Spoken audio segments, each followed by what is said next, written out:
This is the IELTS listening test. You will hear a number of different recordings and you will have to answer questions on what you hear. There will be time for you to read the instructions and questions, and you will have a chance to check your work. All the recordings will be played once only. The test is in 4 parts. At the end of the test, you will be given 10 minutes to transfer your answers to the answer sheet. You are going to listen to the director of a college talking about his school.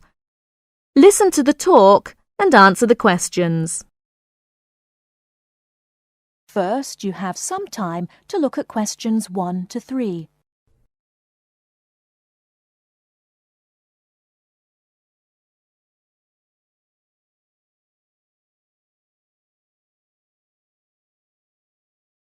Now we shall begin. You should answer the questions as you listen, because you will not hear the recording a second time. Listen carefully and answer questions 1 to 3.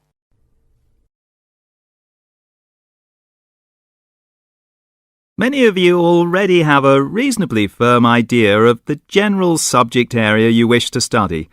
Others are more open and searching for ideas.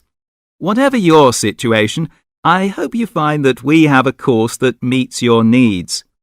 Our firm aim is to be a student-centred institution with a special emphasis on flexibility. This begins with our attitude to access.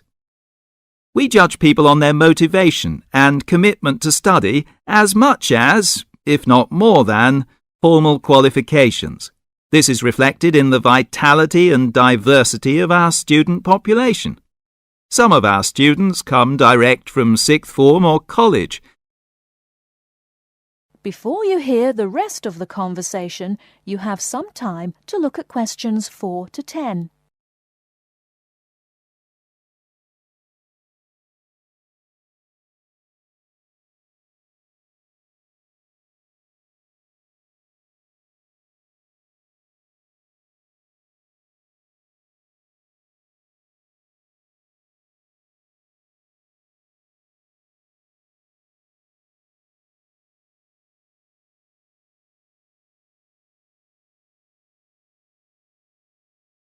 Now listen and answer questions 4 to 10. Others are coming into higher education after a short or long gap from formal education. Some are seeking a specific set of skills with a particular job or profession in mind. Others are retraining or studying to give their careers a new direction or dimension. Some are learning about the very latest scientific, technological and commercial knowledge. Others are stretching their minds on sensitive environmental, social and cultural issues. Even a casual observation of the mix of our student body indicates that we're close to our aim of being a polytechnic for the whole community. To meet our students' needs, we have 500 academic and a further 500 support staff committed to good quality teaching, high standards and sensitive and sympathetic student care. We have probably the longest experience of understanding and dealing with the differing needs of a diverse student population. I hope you'll find a suitable course at the Polytechnic College. If you want to come to the college and we consider you suitable, we'll do our best to find you a place. And when you're here, we'll work hard to make your experience enjoyable, stimulating, and educationally rewarding. That is the end of part 1. You now have half a minute to check your answers.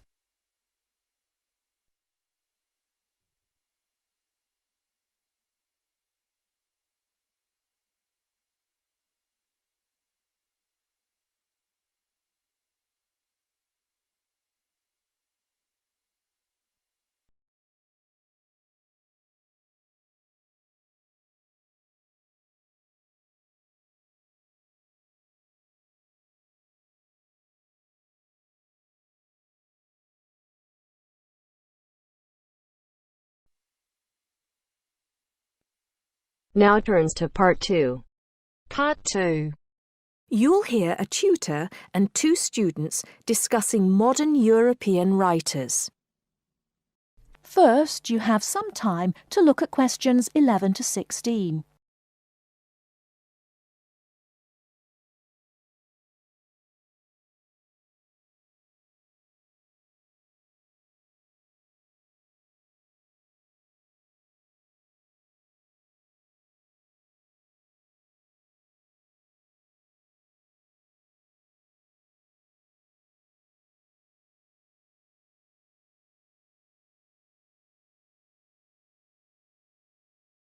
Now, listen carefully and answer questions 11 to 16.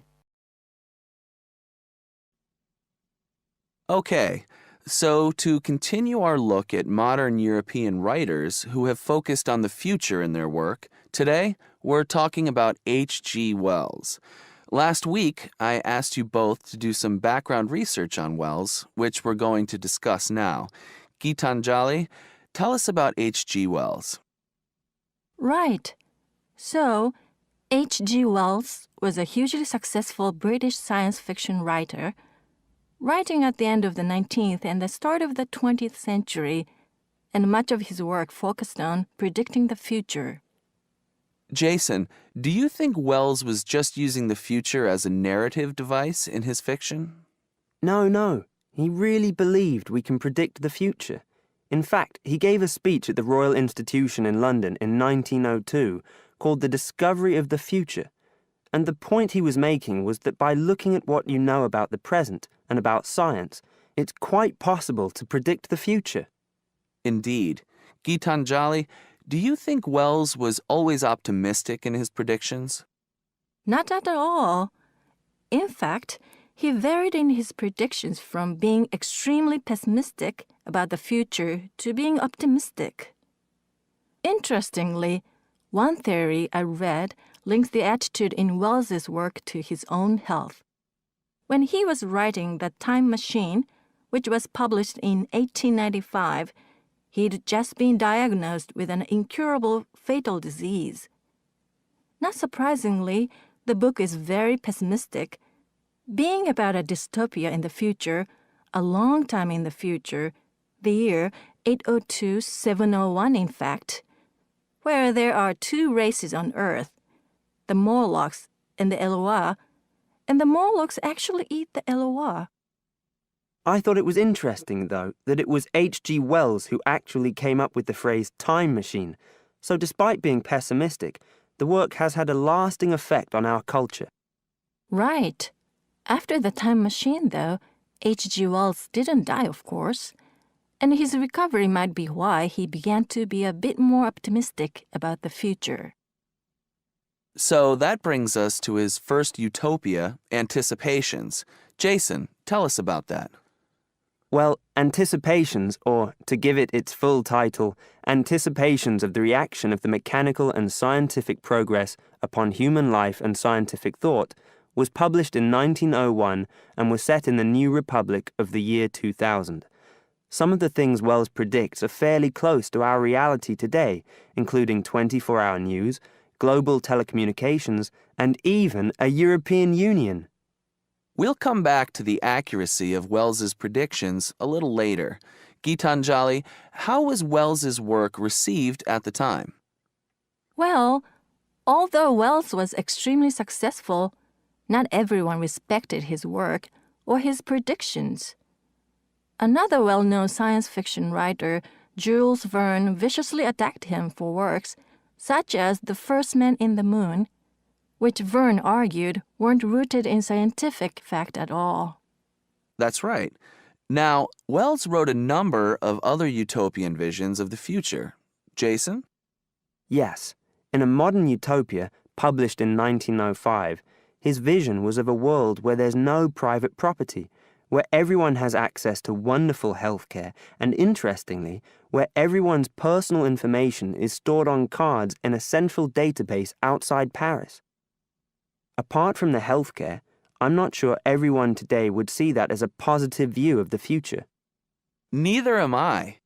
And, on a similar note, Wells strongly believed in population control, and in The Shape of Things to Come, which was published in 1933, he sees and supports a world where the population is kept at 2 billion. Once again, I'm not sure most people today would necessarily see that as a good thing. Before you hear the rest of the talk, you have some time to look at questions 17 to 20.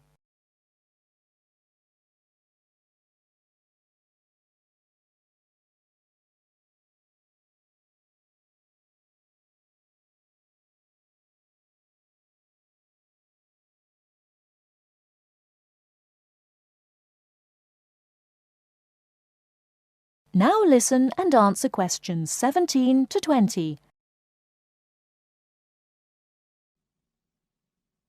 Gitanjali, in your research, did you come across anything about the world brain? Yes, I did. It's actually very interesting. Throughout the 1930s, Wells predicted and supported the setting up of a huge world encyclopedia. And towards the end of the decade, in 1938, he wrote a series of essays called World Brain. In these essays, he called for the world to make use of modern technology to create an enormous global encyclopedia so that all our knowledge is available to all people, not just an educated elite.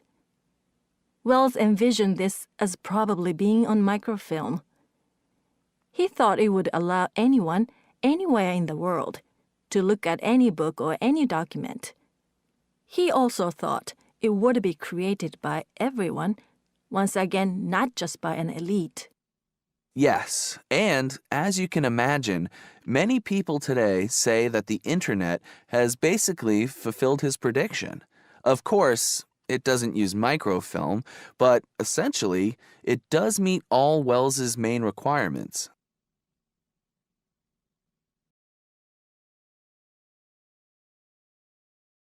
That is the end of part 2.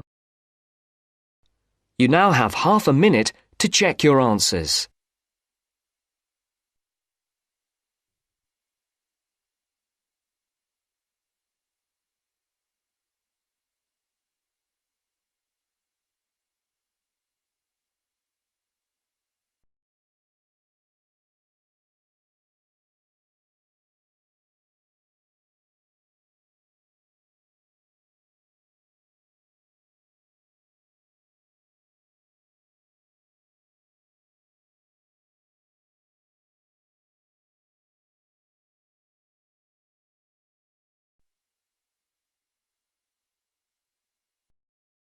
Now turns to part 3. Part 3. You will hear two business studies students discussing a presentation they'll do on an article on working effectively in groups. First, you have some time to look at questions 21 to 26.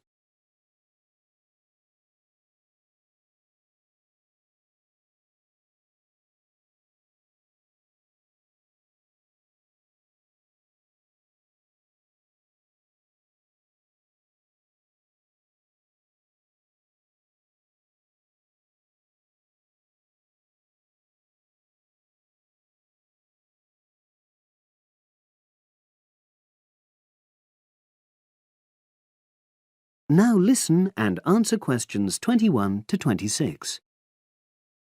So, Brad, what did you think of the article on group work? Oh, hi, Helen. Yeah, it was pretty good, with helpful pieces of advice on how to make group work effective. I think we were lucky to be given such a straightforward text to present at the management skills seminar. Yeah. Actually, shall we discuss it now? Have you got time? Sure. It's only a 10-minute presentation, so we just need to explain and then give our views on the main points raised in the article. I'll jot down some notes. Right. So, there are 3 main sections. I suggest we start with listening. Yeah, effective listening in groups, because it's not something that's frequently covered on courses in our field. No, and we should say that in the presentation. Yeah. And also effective listening's pretty simple, you know. I don't think it's hard to learn.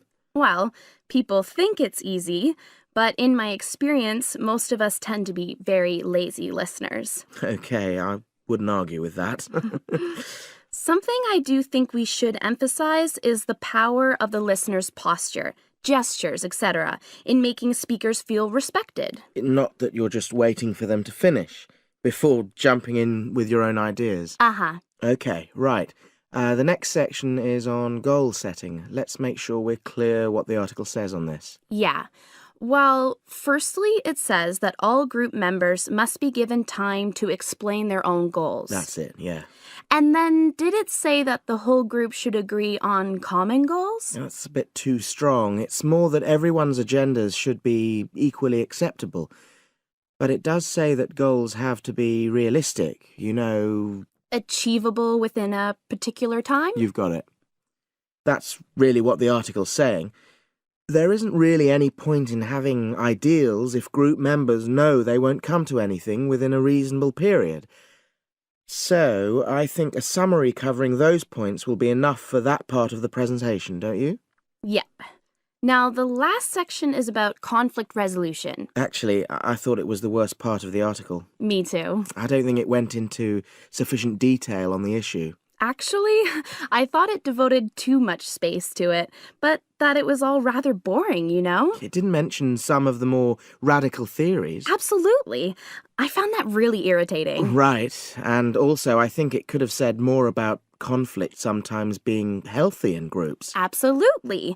It just mentioned rather glibly about how we should avoid thinking of winners and losers, and that quick resolution of conflict is always desirable. Without explaining what these terms mean? Well, it gives quite detailed definitions, but doesn't develop a proper argument. Right. So, for the presentation, I think we just give some definitions and then explain what we felt were the weaknesses in the article's treatment of conflict resolution. Yeah, good. Now you have some time to look at questions 27 to 30.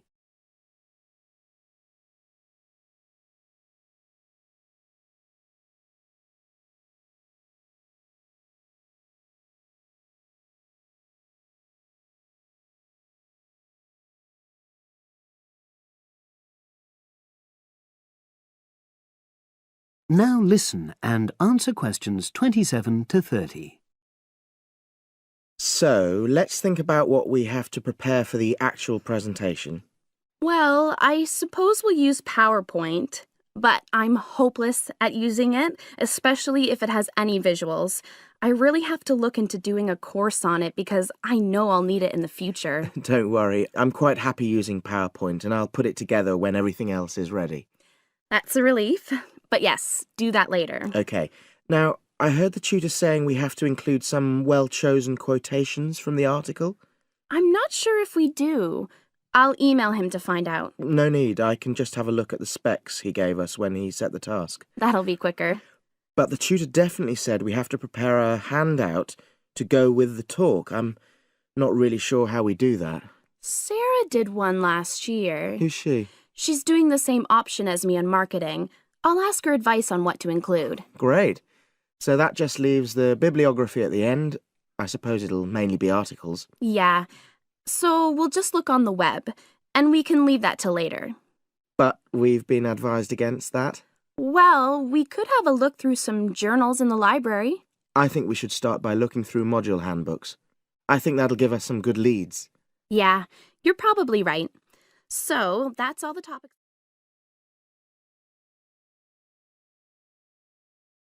That is the end of part 3.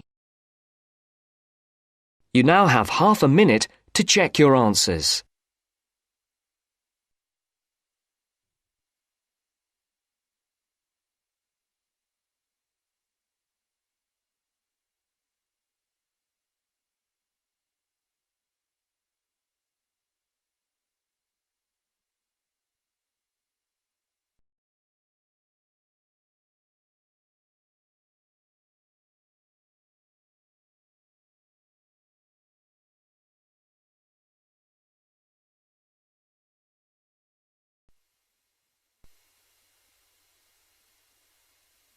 Now turns to Part 4.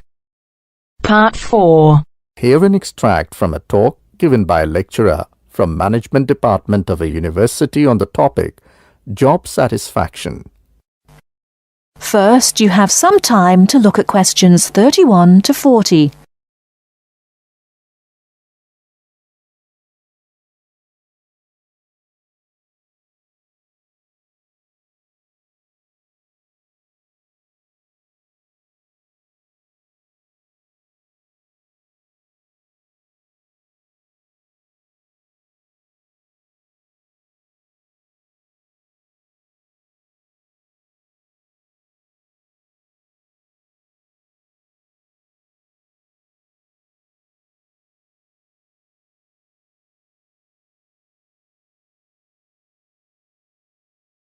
Now listen carefully and answer questions 31 to 40. Job satisfaction is how happy an individual is with his or her job. Scholars and human resource professionals generally make a distinction between affective job satisfaction and cognitive job satisfaction. Affective job satisfaction is the overall extent of pleasurable emotional feelings individuals have about their jobs and is different from cognitive job satisfaction, which is the extent of individual satisfaction with particular facets of their jobs such as pay, pension, arrangements, working hours, and numerous other aspects of their jobs. At its most general level of conceptualization, job satisfaction is simply how content an individual is with his or her job. Affective job satisfaction is usually defined as a one-dimensional, subjective construct representing an overall emotional feeling individuals have about their job as a whole. Hence, affective job satisfaction for individuals reflects the degree of pleasure or happiness their job in general induces. Cognitive job satisfaction is usually defined as being a more objective and logical evaluation of various facets of a job. As such, cognitive job satisfaction can be one-dimensional if it comprises evaluation of just one aspect of a job, such as pay or maternity leave, or multidimensional if two or more facets of a job are simultaneously evaluated. Environmental factors. One of the most significant aspects of an individual's work in a modern organization concerns the management of communication demands that he or she encounters on the job. Demands can be characterized as a communication load. Individuals in an organization can experience communication overload and communication underload, which can affect their level of job satisfaction. Communication overload can occur when an individual receives loads of message in a short period of time, which can result in unprocessed information, or when an individual faces more complex messages that are more difficult to process. Due to this process, given an individual's style of work and motivation to complete a task, when more inputs exist than outputs, the individual perceives a condition of overload which can be positively or negatively related to job satisfaction. In comparison, communication underload can occur when messages or inputs are sent below the individual's ability to process them. According to the ideas of communication overload and underload, if an individual does not receive enough input on the job or is unsuccessful in processing these inputs, the individual is more likely to become dissatisfied, aggravated, and unhappy with their work that leads to a low level of job satisfaction.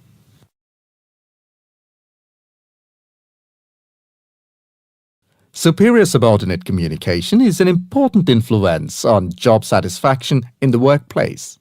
The way in which subordinates perceive a superior's behavior can positively or negatively influence job satisfaction. Communication behavior, such as facial expression, eye contact, vocal expression, and body movement, is crucial to the superior-subordinate relationship. Nonverbal messages play a central role in interpersonal interactions with respect to impression formation, deception, attraction, social influence, and emotional bonding. Individuals who dislike and think negatively about their supervisor are less willing to communicate or have motivation to work, whereas individuals who like and think positively of their supervisor are more likely to communicate and are satisfied with their job and work environment. A supervisor who uses nonverbal immediacy, friendliness, and open communication lines is more likely to receive positive feedback and high job satisfaction from a subordinate. Strategic employee recognition. Employee recognition is not only about gifts and points. It's about changing the corporate culture in order to meet goals and initiatives, and most importantly, to connect employees to the company's core values and beliefs. Strategic employee recognition is seen as the most important program, not only to improve employee retention and motivation, but also to positively influence the financial situation. The vast majority of companies want to be innovative, coming up with new products, business models, and better ways of doing things. However, innovation is not so easy to achieve. A CEO cannot just order it and so it will be achieved. You have to carefully manage an organization so that over time innovations will emerge. Individual factors. Mood and emotions form the effective element of job satisfaction. Moods tend to be long-lasting, but often weaker states of uncertain origins, while emotions are often more intense, short-lived, and have a clear object or cause. Positive and negative emotions were also found to be significantly related to overall job satisfaction. It was found that suppression of unpleasant emotions decreases job satisfaction, and the amplification of pleasant emotions increases job satisfaction. There are two personality factors related to job satisfaction: alienation and locus of control. Employees who have an internal locus of control and feel less alienated are more likely to experience job satisfaction, job involvement, and organizational commitment. The characteristics like high self-esteem, self-efficacy, and low neuroticism are also related to job satisfaction. That is the end of part 4. You now have half a minute to check your answers.